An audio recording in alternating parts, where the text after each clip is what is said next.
نصلي ونسلم على رسوله الكريم أما بعد فأعوذ بالله من الشيطان الرجيم بسم الله الرحمن الرحيم إن الله وملائكته يصلون على النبي يا أيها الذين آمنوا صلوا عليه وسلموا تسليما ربط الظهر کے ساتھ مشرق پڑھی اللهم صل على محمد وعلى آل محمد كما صليت على إبراهيم وعلى آل إبراهيم إنك حميد مجيد اللهم بارك على محمد وعلى آل محمد كما باركت على إبراهيم وعلى آل إبراهيم إنك حميد مجيد. ہم نے پچھلے سبق میں واقعہ طائف سارا تفصیل سے پڑھ لیا تھا اور یہ بھی میں نے آپ کو بتایا تھا کہ واقعہ طائف جو ہے وہ 10 نبوی میں ہوا تھا اور اسی سال رسول اللہ صلی اللہ علیہ وسلم کی جو زوجہ محترمہ آپ کی جو اہلیہ تھی حضرت خدیجہ رضی اللہ تعالیٰ عنہ ان کا بھی انتقال ہوا تھا اور اسی سال آپ علیہ السلام نے حضرت سودا بنت زمعہ کے ساتھ نکاح فرمایا تھا. حضرت سودا جو تھی اسی سال حضور علیہ السلام کا دوسرا نکاح ہوا اور پھر اس کے بعد آپ جب واپس تشریف لے کے مکہ المکرمہ میں تو آپ پھر چونکہ شوال میں یہ طائف کا واقعہ ہوا تھا نا شوال ذی القعدہ ایک ذی الحج حج کے مہینے آگے تو آپ صلی اللہ علیہ وسلم نے جو حج کے لوگ حج کرنے کے لیے آئے ہوئے تھے ان کو دین کی دعوت دی اور ان کو دین کا پیغام دیا. تو پہلی مرتبہ ایسے ہوا کہ 5 لوگ دوسرے ملکوں سے وہ مسلمان ہوئے جس میں حضرت سوید بن صامت اسد حضرت ابو ذر غفاری اور یہ بڑے بڑے لوگ جو ہے صالبہ یہ لوگ مسلمان ہوئے. اور پھر اس سے اگلے سال یعنی 11 نبوی کو آپ صلی اللہ علیہ وسلم کو وہ عظیم و شان اللہ رب العالمین نے اس عظیم و شان مرتبے سے سرفراز فرمایا اور وہ عظیم مرتبہ عطا فرمایا جو اس سے پہلے کسی نبی کو نہیں دیا گیا تھا اور وہ مشہور واقعہ معراج کا آپ حضرات اس سے واقف ہیں. تو انشاءاللہ آج اور کل دونوں کلاسوں میں ہم معراج کے واقعے کو ہی احادیث مبارکہ کی اور قرآن مجید کی روشنی میں اس کو ہم پڑھیں گے. طائف میں جو کچھ ہوا جو خوبصورت خون آپ صلی اللہ علیہ وسلم کا زمین پر گرا اور جو آنسو آپ کے نکلے اور پھر وہ جو دعائیں آپ نے کی وہ دعا میں نے آپ کو ساری بتائی تھی تو وہ ایک مشکلات کا ایک جو ہے نا ایک پورا ایک دور تھا جس سے آپ صلی اللہ علیہ وسلم گزر رہے تھے. ان مشکلات کو ختم کرنے کے لیے ان پریشانیوں سے نکالنے کے لیے اللہ تعالیٰ نے اپنے حبیب کو اپنی ملاقات کے لیے آسمان پر اپنے پاس بلایا. اس سفر کو معراج کا سفر کہا جاتا ہے اور یہ دراصل ہمارے لیے بھی اگر آپ کسی مشکلات کے فیز سے گزر رہے ہیں اور زندگی آپ سمجھ رہے ہیں کہ اس وقت بالکل ڈی ٹریک ہو چکا ہوں اور اب جو ہے پھنسا ہوا ہوں میں, یاد رکھیے کہ یہ مشکلات اور یہ پریشانیاں ہیں یہ ایک مسلمان ہونے کے ناطے ہمیں اس بات پر یقین رکھنا چاہیے ہمیشہ نہیں رہنی, اس کے بعد اللہ تعالیٰ نے آسانیاں ضرور عطا کرنی ہے. اور چونکہ رسول اللہ صلی اللہ علیہ وسلم کی مشکلات بھی بڑی زیادہ سخت قسم کی تھی اس وجہ سے حضور علیہ السلام کو جو انعام دیا گیا وہ بھی بہت بڑا دیا گیا. تو یہ جو معراج ہے اس کو 2 حصوں میں تقسیم کیا جاتا ہے. ایک پہلا جو حصہ ہے اس کو اسرا کہتے ہیں اور دوسرا حصہ معراج کہتے ہیں. ٹھیک ہے, اسرا جو ہے جو آپ صلی اللہ علیہ وسلم کا جو زمینی سفر ہے یعنی بیت اللہ سے لے کے بیت المقدس تک کا جو سفر ہے اس کو اسرا کہتے ہیں. سبحان الذی اسرا بعبدہ لیلا من المسجد الحرام الى المسجد الاقصى الذی بارکنا حولہ لنریہ من آیاتنا. سمجھ میں آئی؟ اور آپ کا بیت المقدس سے لے کے عرش معلیٰ تک کا جو سفر ہے اس کو معراج کہتے ہیں جس کا ذکر صحیح احادیث مبارکہ میں خود رسول اللہ صلی اللہ علیہ وسلم کی زبانی موجود ہے. اور آپ علیہ السلام کا جو سفر ہوا تو یہ کوئی خواب نہیں تھا بلکہ آپ کو فزیکلی آپ صلی اللہ علیہ وسلم کو یہ سفر کروایا گیا. تو اب اس پورے واقعہ کا جو ساری جو بات آپ علیہ السلام کی زبانی سنیے. حضور علیہ السلام نے اس واقعہ کو خود آ کے بیان فرمایا تھا تو اس کو ذرا دیکھیے گا.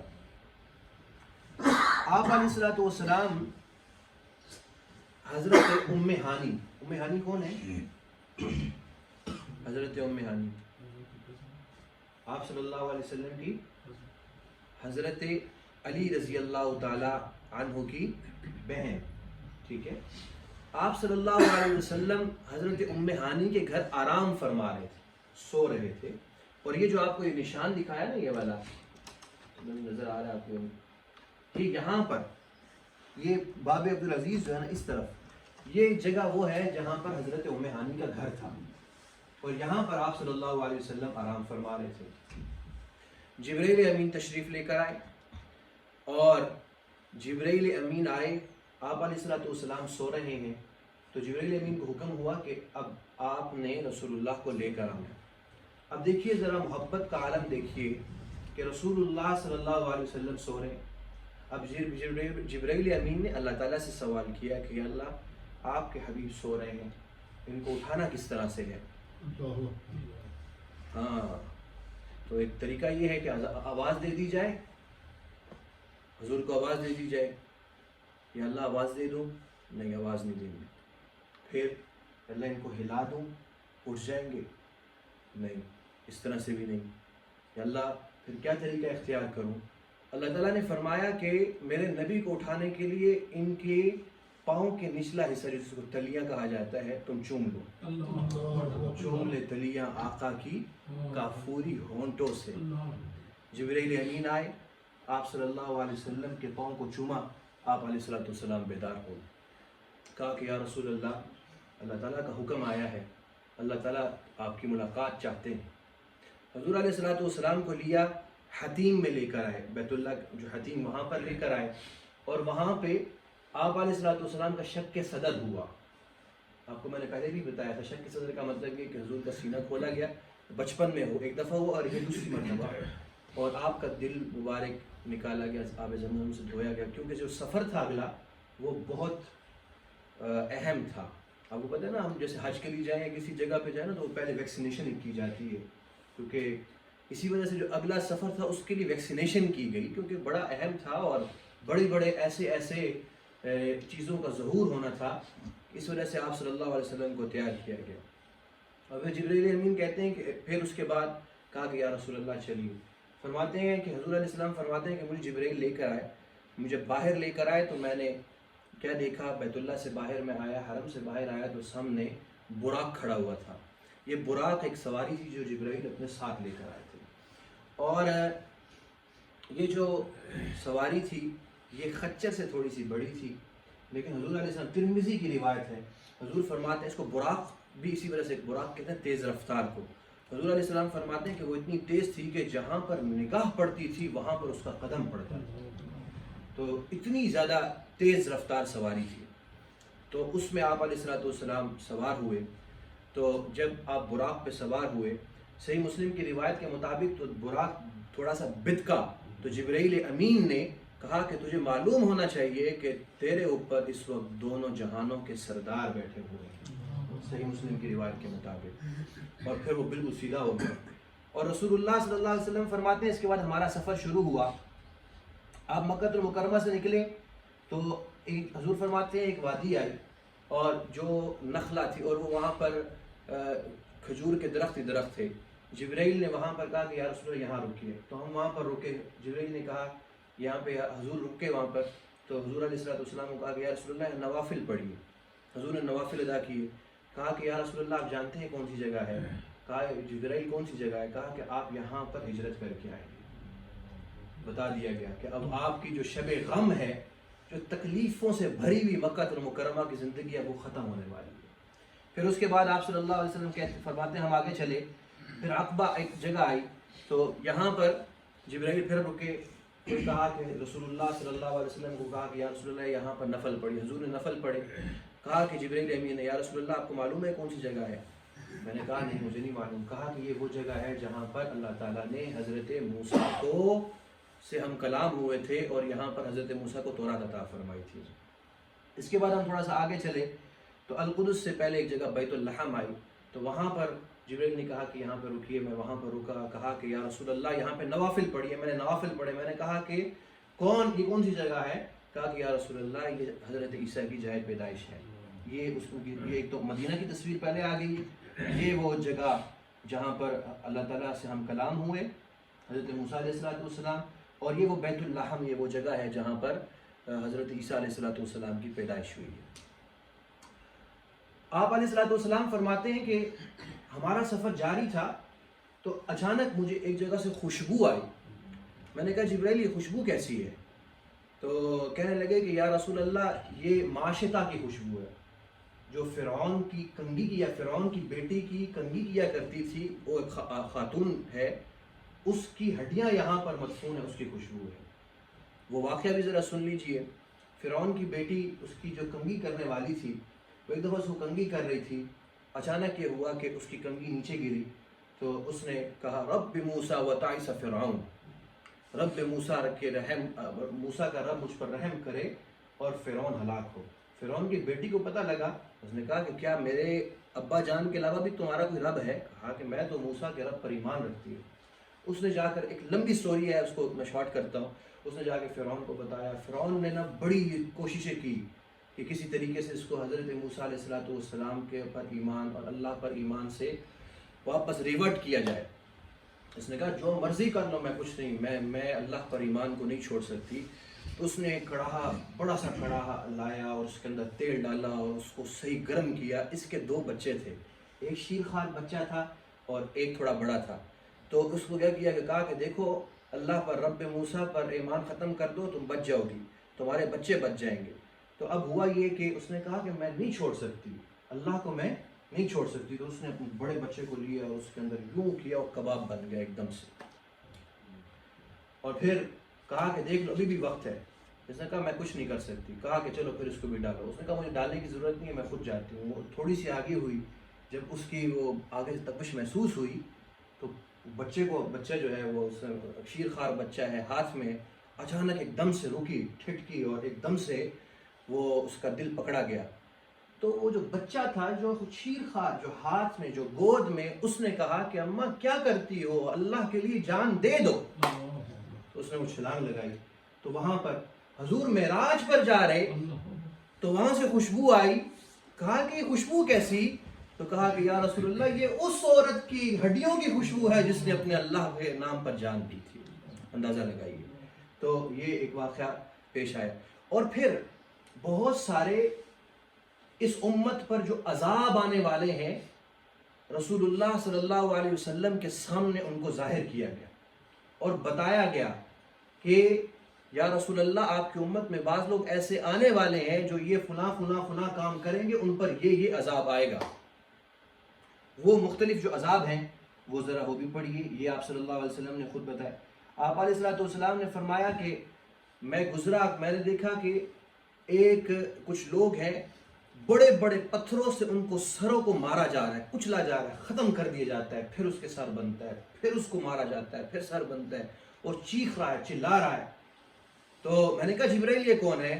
کہا کہ یا رسول اللہ یہ آپ کی امت کے بے نمازی ہیں، جو نماز نہیں پڑھتے ان کو یہ عذاب دیا جائے گا، جو نماز نہیں پڑھتے۔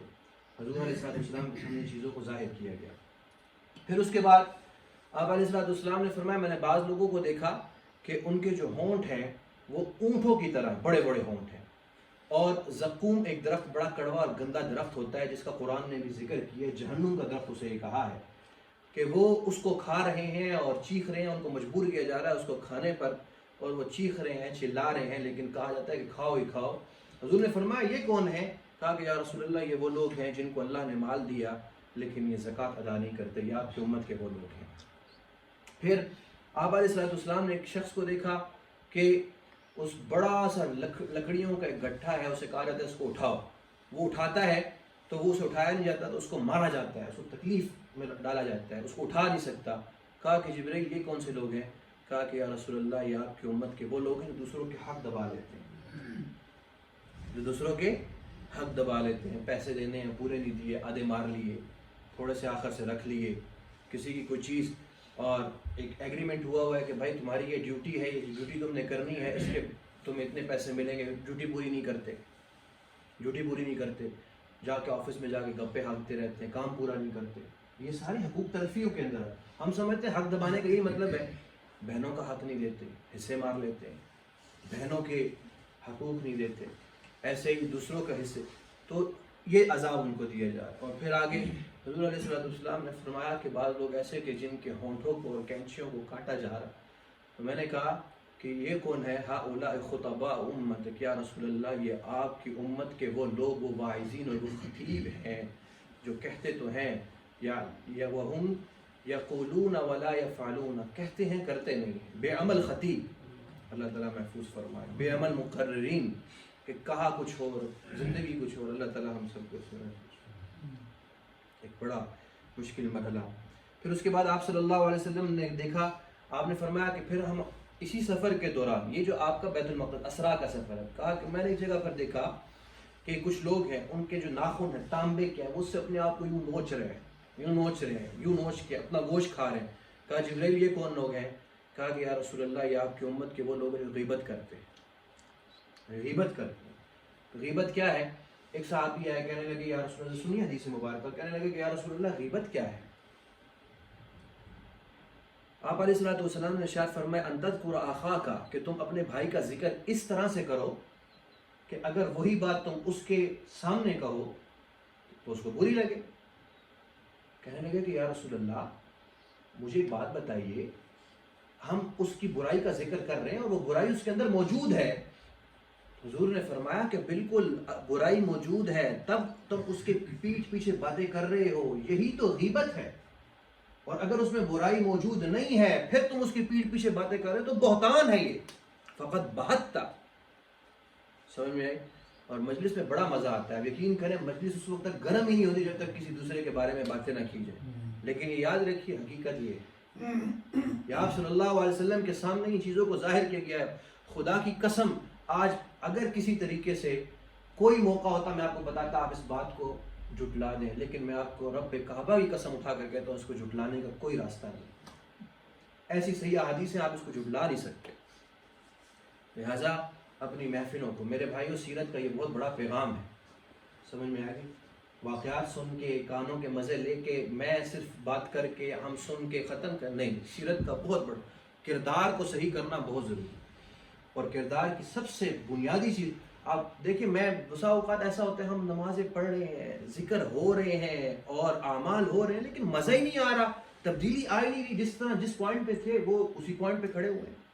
یہ وہی بنیادی وجہ ہوتی ہے، یہ چھوٹی چھوٹی چیزیں جو ہیں یہ ہماری زندگیوں میں نکل جاتی ہیں۔ لہٰذا غیبت سے آپ، اور اس سے بہترین طریقہ کار یہ ہے جو انسان غیبت سنتا ہے وہی غیبت کرتا ہے، غیبت سننا چھوڑ دیں غیبت خود بخود چھوٹ جائے گی۔ اس کا بہترین فارمولہ ہے، جب غیبت سنیں گے غیبت کریں۔ کسی مجلس میں غیبت ہو رہی ہے روک سکتے ہیں روک لیں، نہیں روک سکتے فون باہر نکالیں، فون سننے کے بہانے مجلس سے اٹھ جائیں۔ سمجھ میں آئی ہے؟ لیکن غیبت کو کوشش کیجیے، اللہ تعالیٰ محفوظ فرمائے۔ ہمارا آج کل یہ ہوتا ہے اللہ معاف کرے غیبت نہ ہو جائے پھر غیبت شروع کر دیتے ہیں، یہ عجیب معاملہ ہے، اللہ معاف کرے غیبت نہ ہو جائے اور پھر اس کے بعد جو ہے نا غیبت شروع کر دیتے ہیں۔ لہٰذا اس سے اپنے آپ کو بچانا چاہیے۔ ایسے ہی بعض لوگوں کو دیکھا کہ جو گوشت اپنا کاٹ رہے ہیں پھر اسے کھا رہے ہیں، حضور نے فرمایا کہ یہ کون ہے؟ کہا کہ یا رسول اللہ تانے دیتے ہیں۔ تانا کسے کہتے ہیں؟ کہ دوسرے کو ایسی بات کرنا، اس کو شرمندہ، اس کو ایسے بے عزت کر دینا کہ اس کا دل ٹوٹ کے رہ جائے۔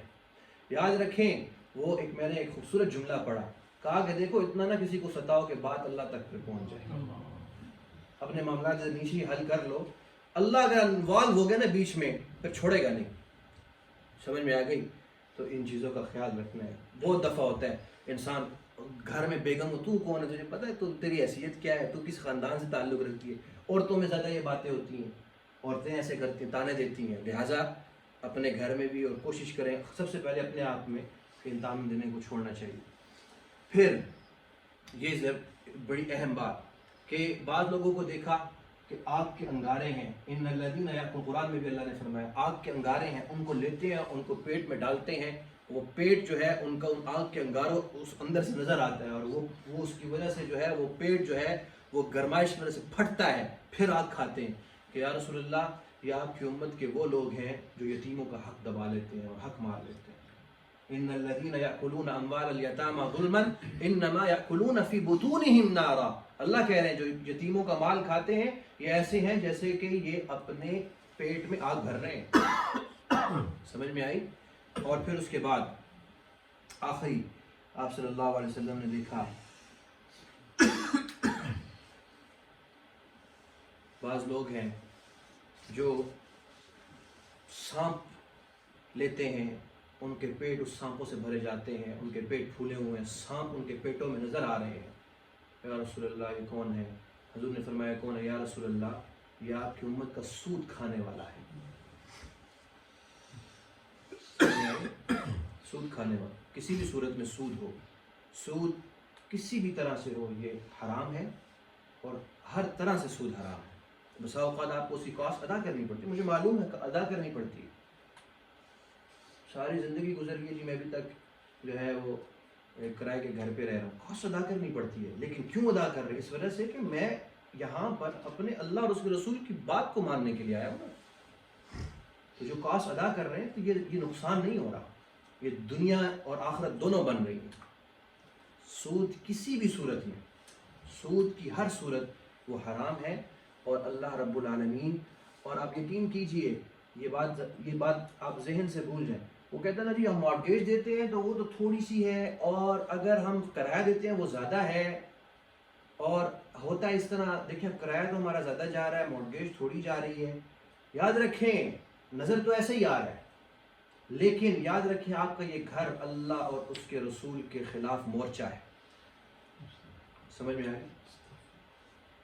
تو سود کی تمام صورتوں سے ایک مسلمان کو، جس طرح ہم خنزیر سے بھاگتے ہیں نا، اس کے گوشت سے بھاگتے ہیں، جس طرح اس کی نفرت ہمارے دل میں الحمدللہ شراب سے بھاگتے ہیں، اسی طرح سود سے بھی بھاگنا چاہیے۔ اللہ تعالیٰ عمل کرنے کی توفیق عطا فرمائے۔ اس کا جو معراج والا پارٹ ہے انشاءاللہ وہ کل کی صورت۔ الحمدللہ رب العالمین والعاقبۃ للمتقین والصلاۃ والسلام علی اشرف الانبیاء والمرسلین۔ اللهم تقبل منا انك انت السميع العليم وتب علينا انك انت التواب الرحيم۔ استغفر الله الذي لا اله الا هو الحي القيوم، استغفر الله ربي من كل ذنب نذنبه ونتوب اليه۔ اللهم آت نفسنا تقواها وزكها وانت خير من زكاها۔ یا الہ العالمین، نبی دو عالم صلی اللہ علیہ وسلم نے جو ہماری تربیت کی ہے، اس تربیت کے مطابق ہمیں زندگی گزارنے کی توفیق عطا فرمائے۔ آپ علیہ السلام کے طریقہ کار کے مطابق زندگی گزارنے کی توفیق